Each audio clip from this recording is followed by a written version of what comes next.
मैं और मेरा अंधेरा कमरा।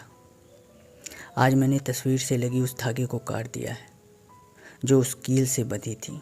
बहुत वर्षों से सोया नहीं, बगल में रख के सोऊंगा उन्हें। शायद भगवान के चरणों में नींद आ जाए। 2016 वही तारीख कैलेंडर पे 7 साल बाद भी लगा है। वही बगल में रखा मेरा बाटल जिसका भरा पानी अब सूख चुका है। उसी के नीचे कुछ काले हो चुके मेरे सफ़ेद शर्ट और कुछ कपड़े पड़े हैं। घड़ी की आवाज़ तो आ रही है सालों से, मगर वक्त आगे नहीं बढ़ रहे हैं। सालों बाद फिर इस कमरे में लाइट आई है।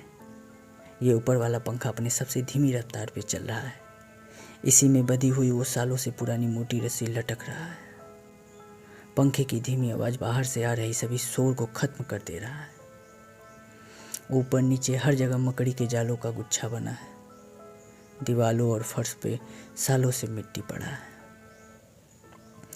घड़ी के नीचे वाली कील पे लटक रहा मेरा मास्क और ख़त्म हो चुका बैटरी वाला टार्च। बिजली आने के लगभग 1 घंटे बाद पता चल गया मुझे कि कोई मेरे कमरे में रहने आया है।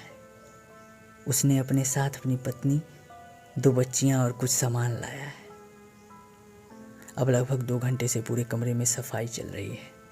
बल्ब जलाने के लिए बटन दबाया उन्होंने, मगर बल्ब बार बार बूझ के जल रही है।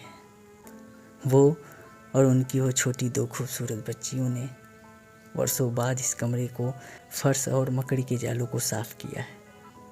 कैलेंडर का साल, घड़ी और टार्च की बैटरी को बदल दिया है।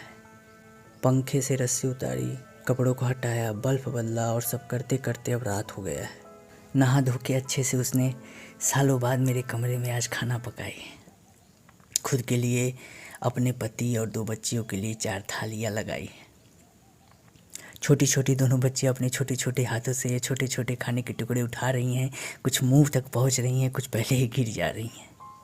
अब उन्होंने इसी फर्श पर अपने बिस्तर बिछा ली है। मैं रहता था सालों से इस कमरे के दाहिनी हाथ की तरफ, बदल के अपनी जगह आज उन प्यारी बच्चियों के पास जाऊंगा। 11:30 बज गए हैं, मगर वो दोनों बच्चियाँ अभी तक सोई नहीं हैं।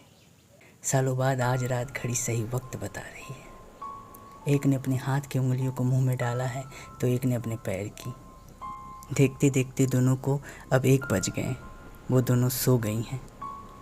मेरा सब कुछ खोने का डर अब खो गई है। सालों बाद इन दोनों पे हाथ रखकर मेरा भी सोने का मन कर रहा है। ये क्या, इतनी सुबह किसने दरवाज़ा खटखटाया? दोनों पति पत्नी उठ गए हैं। अचानक से किसका फ़ोन आया? एक ने खोला दरवाज़ा तो एक फ़ोन पे बात कर रहा है। मेरा और मेरे कमरे की सच्चाई अब उन्हें धीरे धीरे पता चल रहा है। वो दोनों डरे समय उठा के अपना सामान और बच्चियों को बंद करके दरवाज़ा चले जाते हैं। मैं और मेरा अंधेरा कमरा फिर अकेले पड़ जाते हैं।